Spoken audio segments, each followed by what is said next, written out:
Hello, everybody. Welcome back to Vinyl Junkie Record Shop. My name is Mike, and today I'm going to do my response to Chris Propfe's Musically Obsessed S for Spring Challenge, where we have to show 5 albums from artists who have an S in their name. I wanted to make this a little more as a challenge. I wanted to avoid some of the more common titles and artists, so I purposely chose not to do anything obvious, so you won't see any Styx or Saxon or Scorpions. You won't see any Springsteen or Seeger or anything like that, which, that's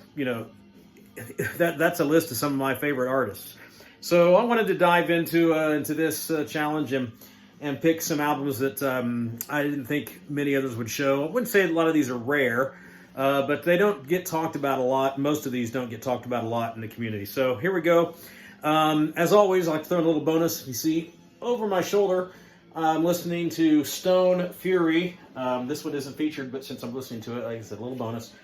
Stone Fury was a hard rock band. This came out in 84. But if you've never heard of Stone Fury, you may have heard of some of the guys in this band. Specifically Lenny Wolf, and I believe it was Bruce Gowdy. That's Lenny. Anyway, they would go on to form Kingdom Come and have a little more success with that band. Everybody remembers was it Get It On? The band that everyone accused of being like a straight Led Zeppelin clone. This album doesn't sound so much like Led Zeppelin, but it's your typical 80s hard rock heavy metal. Really good album, Stone Fury. Burns like a star. So that's the bonus. But here we go into the S's. I'm going to start with, this album came out in 1980. It's not anything that you see a whole lot.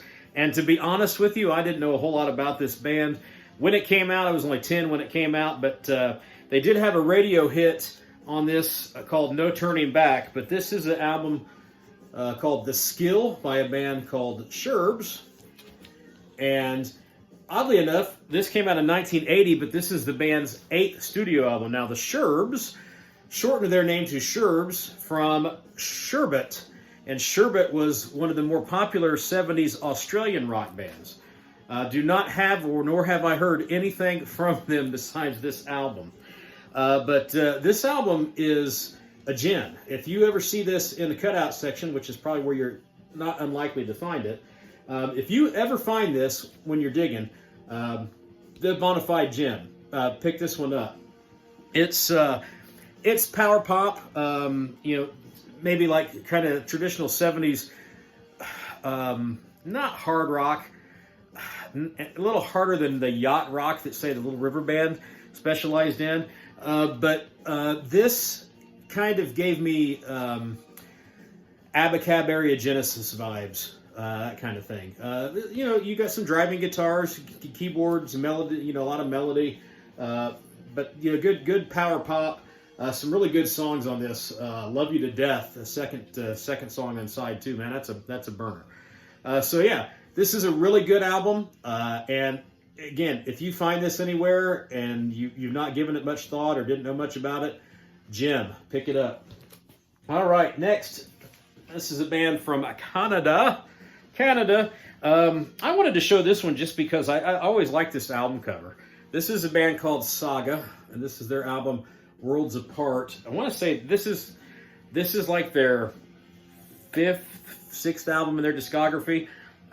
This was the follow-up to Worlds Apart, which had their only real big U.S. hit, which was On the Loose, which was a great song, and had an accompanying video back in the MTV days. But there's the back side of it. This is pretty nice looking inner sleeve too. There's the band, kind of looking a little bit like a Survivor, or kind of thing. Power prog rock. If you like Kansas, Kansas is what comes to mind. Not only it kind of looks like would be a Kansas album cover, and then maybe the back always kind of reminded me of Point of No Return or something. But great artwork on this album. It's a good album. It doesn't really have any hits. I think Catwalk was a minor hit, if I recall. But it's got good stuff if you like progressive keyboard-oriented rock. There's some good guitar work on here too. Great, soaring melodic vocals. An overlooked 80s band, Saga. All right, let's stay in the Great White North with these guys. This is Santers, and the album is Guitar Alley. And this features a guy named Rick Santers, who would, I just happen to have this here, would be a touring guitarist for another power trio from Canada you might have heard of called Triumph.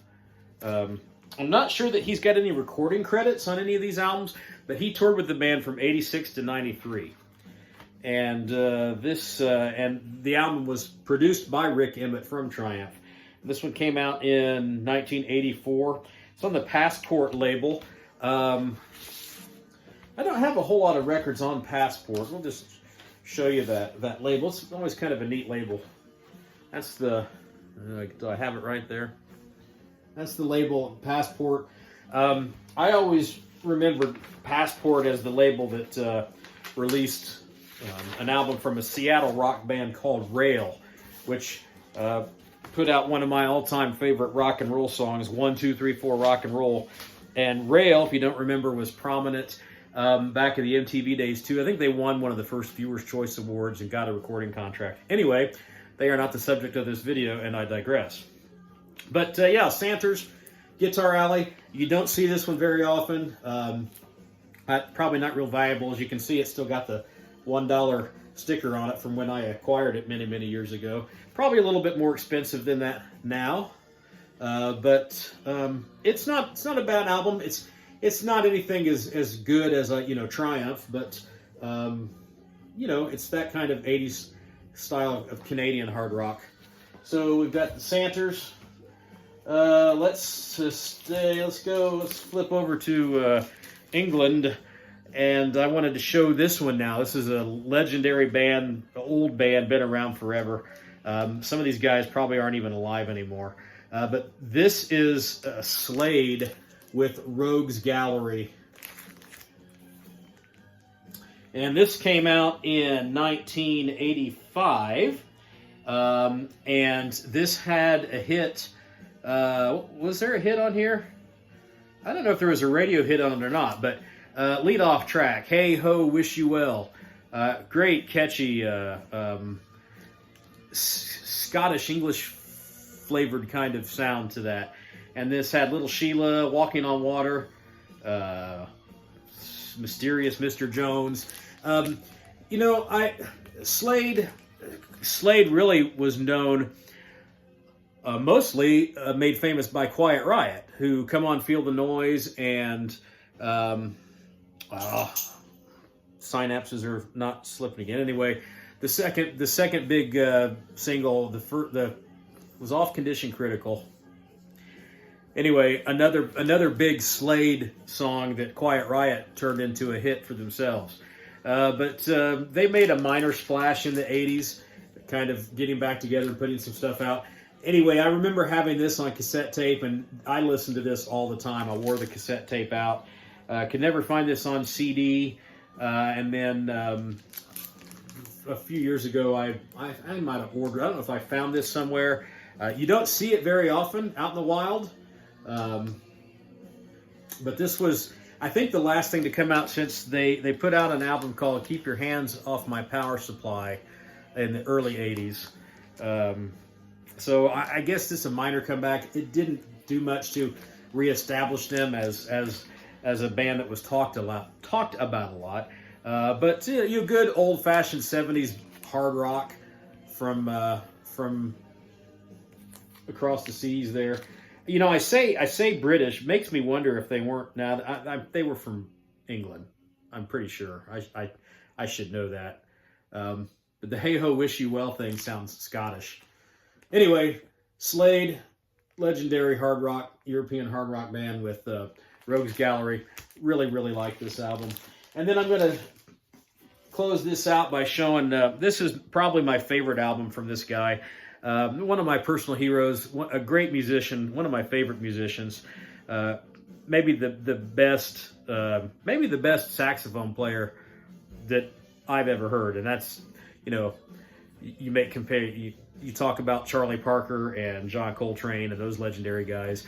But in this modern era, this guy, David Sanborn, just absolutely fabulous musician. Guy blew me away. I play the saxophone. I always just, you know, you dream of being able to play like guys like this. And this album is called Straight to the Heart. And this actually might have been my introduction to David. This is a live album that was released in 1984, and it just has some spectacular performances on it. Not only from David, but it features Marcus Miller on bass guitar, and that dude just slaps on bass. Hiram Bullock played keyboards. Who played guitar on this? Guitar also. No, yeah. Don Grolnick played keyboards. Hiram Bullock on guitar. Buddy Williams was drums, and then Marcus Miller on bass. Great tune. The version of Hideaway that leads this album off, one of my favorite jazz tracks ever. He just absolutely shreds on this. Album is stellar. It's a great example of his unique style of playing the alto saxophone. And just great all-around musician. Guy's done all kinds of stuff in his career and been on all kinds of albums. He's been on the Rolling Stones albums. He's played on all kinds of different things. I just happen to remember that because I've got the album that he played on. It's in here. It was in here there. I saw it when I was going through this stack. David Sanborn. We lost him in 2024. Great loss. It was very sad the day I found out that he had passed. And I wish I would have been able to have gotten to see him play live one more time. So that's the 5 S for Spring. Got this done in under 15 minutes, so hey, that's good. And I've got another video coming up here soon with loads of used vinyl finds that I've accumulated over the last couple weeks that I want to show.